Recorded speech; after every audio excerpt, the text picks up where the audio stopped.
Hello guys, today we'll talk about how to fix or how to solve your Facebook Lite. To know how to fix or how to solve your Facebook Lite, you should just go to Settings. After that, we click on Apps, Default Apps, App Settings.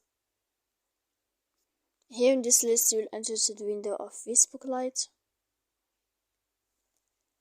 Then you will enter to the window of App Info and you will click on First Stop.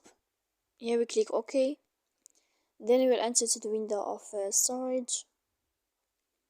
After that, we click Clear Cache. You can go to Play Store. You can search about Facebook Lite and you can click to update your app. So please don't forget to support us by like and subscribe.